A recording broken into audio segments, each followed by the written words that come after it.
ಎಲ್ಲರಿಗೂ ನಮಸ್ಕಾರ. ಹೇಗಿದ್ದೀರಾ? ಇವತ್ತು ನಾನು ನಿಮಗೆ ವರಮಹಾಲಕ್ಷ್ಮಿ ವ್ರತದ ಕಥೆನ ಹೇಳ್ತಿದ್ದೀನಿ, ಬನ್ನಿ ಕೇಳೋಣ. ಸಕಲ ಐಶ್ವರ್ಯ ಹಾಗೂ ಅನುಗ್ರಹ ನೀಡುವ ವರಮಹಾಲಕ್ಷ್ಮಿ ವ್ರತವನ್ನು ಮಾಡಿದ ನಂತರ ವ್ರತದ ಕಥೆಯನ್ನು ಅಷ್ಟೇ ಭಕ್ತಿಯಿಂದ ಓದಬೇಕು. ಕಥೆಯನ್ನು ಓದಿದಾಗಲೇ ವ್ರತದ ಫಲ ಪ್ರಾಪ್ತಿಯಾಗುತ್ತದೆ ಎಂಬ ನಂಬಿಕೆ ಇದೆ. ಮೌನಿಶಾರಣ್ಯದಲ್ಲಿ ಶೌನಕಾದಿ ಮುನಿಗಳನ್ನು ಉದ್ದೇಶಿಸಿ ಮಹರ್ಷಿಗಳು ಹೀಗೆ ಹೇಳುತ್ತಾರೆ: ಸ್ತ್ರೀಯರಿಗೆ ಸಕಲ ಸೌಭಾಗ್ಯ ಉಂಟು ಮಾಡುವ ಒಂದು ವ್ರತವನ್ನು ಪಾರ್ವತಿ ದೇವಿಗೆ ಶಿವ ಹೇಳಿದ. ಆ ವ್ರತವನ್ನು ನಾನು ನಿಮಗೆ ವಿವರಿಸಿ ಹೇಳುತ್ತೇನೆ, ಶ್ರದ್ಧೆಯಿಂದ ಕೇಳಿ ಎಂದರು.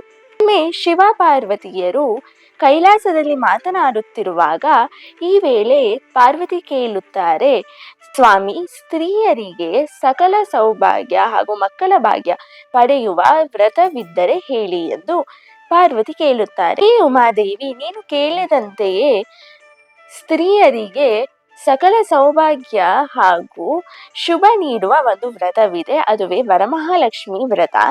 ಇದನ್ನು ಶ್ರಾವಣ ಮಾಸದ 2ನೇ ಶುಕ್ರವಾರ ಅಥವಾ ಹುಣ್ಣಿಮೆಯ ಹಿಂದಿನ ಶುಕ್ರವಾರದಂದು ಆಚರಿಸಲಾಗುತ್ತದೆ ಎಂದನು. ಆಗ ಪಾರ್ವತಿ ದೇವಿಯು: ಓ ಸ್ವಾಮಿ, ಈ ವ್ರತವನ್ನು ಹಿಂದೆ ಯಾರು ಆಚರಿಸಿದ್ದಾರೆ ವ್ರತವನ್ನು ವಿವರಿಸುವಂತೆ ಕೇಳಿಕೊಂಡಳು. ಪರಮೇಶ್ವರನು ಪಾರ್ವತಿಗೆ ವ್ರತದ ಕಥೆಯನ್ನು ಹೇಳಲು ಪ್ರಾರಂಭಿಸಿದ. ಮಗಧ ದೇಶದಲ್ಲಿ ಕುಂಡಿನಂ ಎಂಬ ಪಟ್ಟಣವಿತ್ತು. ಆ ಊರಿನಲ್ಲಿ ಚಾರುಮತಿ ಎಂಬ ಬ್ರಾಹ್ಮಣ ಮಹಿಳೆ ಇದ್ದಳು. ಅವಳು ಸುಗುಣಶೀಲೆ, ವಿನಯ ವಿಧೇಯತೆ ಆಗಿದ್ದಳು. ಅವಳು ಬೆಳಿಗ್ಗೆ ಬೇಗ ಎದ್ದು ಗಂಡನ ಕಾಲಿಗೆ ನಮಸ್ಕರಿಸಿ ಬೆಳಗಿನ ಕೆಲಸಗಳನ್ನ ಮಾಡಿ ಮುಗಿಸಿ ಅತ್ತೆ ಮಾವರ ಸೇವೆ ಮಾಡುತ್ತಿದ್ದಳು. ಭಕ್ತಿ ಹಾಗೂ ಗೌರವಕ್ಕೆ ಅರ್ಹಳು. ಸುಗುಣಶೀಲಳಾದ ಚಾರುಮತಿಯನ್ನು ಆಶೀರ್ವದಿಸುವ ಸಂಕಲ್ಪದಿಂದ ಒಮ್ಮೆ ರಾತ್ರಿ ಕನಸಿನಲ್ಲಿ ವರಲಕ್ಷ್ಮೀ ದೇವಿಯು ಚಾರುಮತಿಯ ಕನಸಿನಲ್ಲಿ ಕಂಡಳು. ಓ ಚಾರುಮತಿ, ನೀನು ನನ್ನನ್ನು ಈ ವರ್ಷದ ಹುಣ್ಣಿಮೆಯ ಮೊದಲ ಶುಕ್ರವಾರ ಪೂಜಿಸಿದರೆ ನಾನು ನಿನಗೆ ಕೇಳುವ ವರ ಕಾಣಿಕೆಗಳನ್ನು ಕೊಡುತ್ತೇನೆ ಎಂದಳು. ಆಗ ಚಾರುಮತಿ ಕನಸಲ್ಲೇ ಸಂತೋಷಗೊಂಡು: ಇದು ನನ್ನ ಪೂರ್ವಜನ್ಮದ ಪುಣ್ಯದಿಂದಲೇ ನಿನ್ನ ದರ್ಶನ ದೊರೆತಿದೆ ಎಂದಳು. ಚಾರುಮತಿ ನಿದ್ದೆಯಿಂದ ಎದ್ದಿ ಈ ಕನಸಿನ ಬಗ್ಗೆ ಅವಳ ಅತ್ತೆ ಮಾವರಿಗೆ ಗಂಡನಿಗೆ ಹೇಳುತ್ತಾರೆ.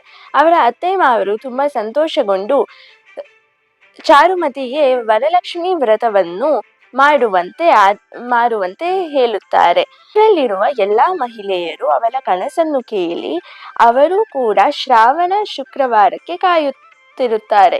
ಶ್ರಾವಣ ಶುಕ್ರವಾರದಂದು ಎಲ್ಲಾ ಮಹಿಳೆಯರು ಬೇಗ ಎದ್ದು ಸ್ನಾನ ಮಾಡಿ ರೇಷ್ಮೆ ವಸ್ತ್ರಗಳನ್ನು ಧರಿಸಿ ಚಾರುಮತಿಯ ಮನೆಯನ್ನು ತಲುಪುತ್ತಾರೆ. ಚಾರುಮತಿಯು ಅವಳ ಮನೆಯಲ್ಲಿ ಮಂಟಪ ಕಟ್ಟಿ ಮಂಟಪಕ್ಕೆ ಅಕ್ಕಿ ತುಂಬಿ ತೋರಣ ಕಟ್ಟಿ ಕಲಶವನ್ನು ಸಿದ್ಧಪಡಿಸುತ್ತಾಳೆ.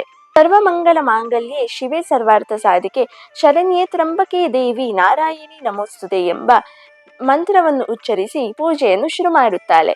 ಇವರಿಗೆ ಅಷ್ಟೋತ್ತರ ಶತನಾಮ ಭೋಜ್ಯಗಳಿಂದ ಪೂಜೆ ಮಾಡುತ್ತಾರೆ. ಕೈಗೆ 9 ರಾಶಿಯ ಕಂಕಣವನ್ನು ಕಟ್ಟಿಕೊಂಡು ಪ್ರದಕ್ಷಿಣೆ ಹಾಗೂ ನಮಸ್ಕಾರ ಮಾಡುತ್ತಾರೆ. ಅದ್ಭುತ, ಆಶ್ಚರ್ಯ!